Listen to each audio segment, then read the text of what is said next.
আজকে কিন্তু বিপিএল এর ভাগ্য নির্ধারণ বলা চলে। আজকে কার হাতে অর্গানাইজেশন দিবে, কার হাতে বিপিএল এর দায়িত্ব যাবে, এটা কিন্তু একটা বড় প্রশ্ন। সেটা হচ্ছে আইএমজি, রিয়েল ইমপ্যাক্ট নাকি অ্যাপেক্স, কার হাতে যাবে দায়িত্ব, এটা কিন্তু আর বিশাল একটা গুরুত্বপূর্ণ আছে। কিন্তু বোর্ড মিটিং কিছুক্ষণ পরে কিন্তু শুরু হবে, যেখানে কিন্তু সর্বপ্রথম আগায় আছে আমি মনে করি রিয়েল ইমপ্যাক্ট। তারা কিন্তু 24 কোটি টাকা 2 বছরের লভ্যাংশ দিতে চাইছে, এবং 2 বছরের জন্য তার অর্গানাইজেশন অর্থাৎ বিপিএলটা কিন্তু তারা পরিচালনা করতে চায়। অপরদিকে কিন্তু আইএমজি এবং অ্যাপেক্স তারা বিসিবির সঙ্গে করে তাদের সহযোগিতা করে কাজ করতে চায়, যেটা কিন্তু আমি মনে করি যে আইএমজির ক্ষেত্রে তাদের এক্সপিরিয়েন্স অনেক। তারা আইপিএল কিন্তু 2008 থেকে 2021 সাল পর্যন্ত পরিচালনা করছে।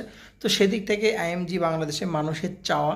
তবে আইএমজি সত্যিকার অর্থে বেস্ট। তবে টাকার দিক যদি দেখেন, লোভ যদি সামলাতে না পারে বিসিবি, তাহলে কিন্তু চলে যাবে রিয়েল ইমপ্যাক্টের হাতে। দেখা যাক, কিছুক্ষণ পরে আপনাদের আসল তথ্য দেওয়ার চেষ্টা করব। Best of luck. সালাম।